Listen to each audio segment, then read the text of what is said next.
Imagina por un momento que vives en una ciudad medieval. Las campanas suenan cada mañana, los mercados huelen a pan recién hecho y la gente se saluda en calles estrechas donde todos se conocen, pero de pronto, un vecino aparece con un extraño bulto oscuro bajo la piel. En menos de 3 días ya no está, y casi sin darte cuenta, empiezas a escuchar que el mismo síntoma se repite en barrios enteros. Ahora la pregunta es inevitable. ¿Cómo pudo una enfermedad invisible desatar una catástrofe tan rápida que parecía borrar pueblos enteros antes de que nadie pudiera reaccionar? Lo que vas a descubrir no es solo la historia de la peste negra, sino un rompecabezas lleno de misterios, contradicciones y decisiones humanas que aceleraron su expansión. Porque, aunque creas conocer esta historia, lo sorprendente es que hay hechos que rara vez se mencionan, y uno de ellos, quizá el más extraño, ocurrió muy lejos de Europa, mucho antes de que las ratas y las pulgas se convirtieran en protagonistas involuntarias. Más adelante verás por qué este detalle cambia todo lo que solemos imaginar sobre el origen del desastre. Para entenderlo, debemos viajar a las vastas estepas de Asia Central, un paisaje aparentemente vacío donde, sin embargo, se gestó uno de los episodios más devastadores de la historia humana. Allí, entre roedores salvajes y climas extremos, circulaba silenciosamente una bacteria diminuta, Yersinia pestis, mutando, adaptándose y aprovechando cualquier oportunidad para sobrevivir. Nadie la vio, nadie la imaginó. Pero cuando las rutas comerciales empezaron a conectar regiones completas del continente, la peste encontró su autopista perfecta.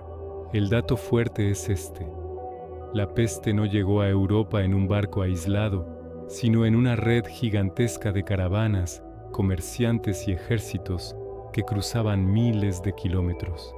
Y lo más inesperado es que uno de los primeros brotes registrados no fue un accidente natural, sino un acto deliberado durante un asedio militar. Las crónicas cuentan que, en la ciudad de Cafa, los atacantes catapultaron cadáveres infectados sobre las murallas para forzar una rendición. Fue, en cierto modo, una de las primeras armas biológicas que conocemos. Lo más inquietante, ese asedio coincidió exactamente con el momento en que la peste empezó a saltar hacia otros puertos del Mediterráneo. Pero aquí surge el primer micro cliffhanger. Los registros genéticos modernos no siempre encajan con las historias de la época.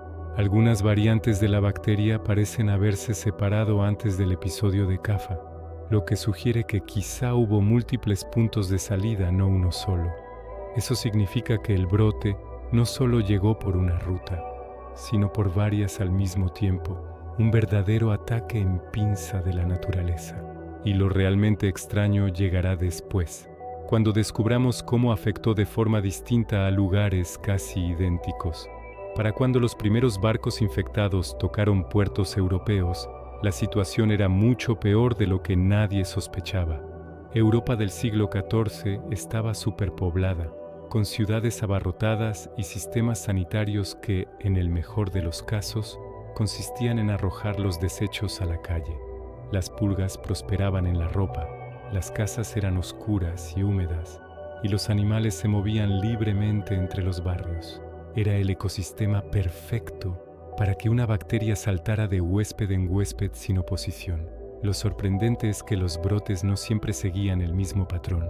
Algunas ciudades eran arrasadas en semanas, mientras que otras experimentaban explosiones repentinas que desaparecían casi tan rápido como habían empezado. ¿Cómo podía algo tan letal comportarse de forma tan impredecible? Aquí aparece el primer pico narrativo de esta sección. En algunos lugares, las tasas de mortalidad alcanzaron hasta el 80%, pero en aldeas cercanas, con condiciones parecidas, la enfermedad no llegó a entrar. Los historiadores aún discuten si fue cuestión de suerte, aislamiento o una combinación misteriosa de factores ambientales. ¿Y sabes qué es lo más extraño? Hay casos documentados de aldeas que decidieron sellarse completamente, sin permitir que nadie entrara o saliera.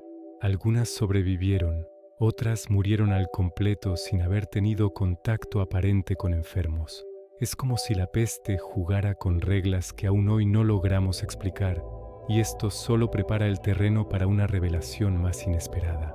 En medio del caos, surgió una figura que todos reconocemos, el médico de la peste, con su máscara de pico y su traje negro. Pero aquí está el giro inesperado. Ese traje prácticamente no existía durante la peste negra del siglo XIV. Esa imagen tan popular es de siglos posteriores. En la época del Gran Brote, los médicos no tenían ningún tipo de protección real y apenas entendían lo que estaban enfrentando. Muchos morían en cuestión de días. Esta contradicción entre el símbolo y la realidad nos recuerda lo desorientadas que estaban las sociedades ante una amenaza invisible que no sabían nombrar. De hecho, las explicaciones sobre lo que estaba ocurriendo eran una mezcla de religión, superstición y miedo. Muchos creían que la peste viajaba en el aire como un miasma venenoso. Otros pensaban que era un castigo divino y acudían a procesiones que, sin sospecharlo, aceleraban aún más el contagio. Había quienes atribuían la enfermedad a alineaciones astrológicas, a alimentos contaminados o incluso a conspiraciones humanas. El resultado fue un clima de desconfianza que llevó a episodios de violencia y persecución, especialmente contra minorías que fueron injustamente culpadas. Pero lo más impactante de esta sección es descubrir cuál era realmente el culpable. Una bacteria diminuta que infectaba a las pulgas, que a su vez viajaban en ratas y humanos. Sin embargo, la historia no se queda ahí. El dato fuerte es que Yersinia pestis es capaz de infectar a diferentes especies y cambiar su estrategia según el entorno. Puede volverse más agresiva, más rápida o incluso transmitirse directamente entre personas por vía respiratoria en condiciones específicas. Y aquí viene el dato aún más inesperado. Algunos estudios recientes proponen que en ciertas ciudades europeas el brote pudo expandirse sin necesidad de ratas, algo completamente contrario a la explicación tradicional. Pero incluso esas teorías tienen límites. Lo que importa es que la peste no se comportó como una sola enfermedad, sino como un conjunto de variantes que evolucionaban constantemente. Y aun cuando algunos creían haber encontrado respuestas, la peste mutó, provocando nuevas oleadas en siglos posteriores. Más adelante verás cómo ese eco sigue presente hoy. Mientras tanto, la devastación social fue absoluta. Las familias se desmoronaban, los trabajadores escaseaban y los campos quedaban abandonados. Sin embargo, de manera inesperada, este horror abrió la puerta a transformaciones profundas. Con menos mano de obra disponible, el valor del trabajo aumentó y muchas personas empezaron a exigir mejores condiciones. Esto debilitó las bases del feudalismo y permitió una movilidad social que habría sido impensable en el siglo XIII. Es una ironía cruel. Un desastre humano generó, a largo plazo, cambios que impulsaron el surgimiento de una Europa más moderna. A nivel cultural, la obsesión con la muerte se convirtió en un motor artístico. Apareció la danza macabra, un género que recordaba que nadie, ni reyes ni campesinos, podía escapar de la fragilidad humana. La mentalidad medieval cambió para siempre, y lo hizo de una forma tan profunda que aún hoy podemos ver sus ecos en nuestra literatura, nuestra filosofía y nuestra forma de entender la mortalidad. Y ahora viene uno de los picos narrativos finales. La peste no desapareció, sigue existiendo.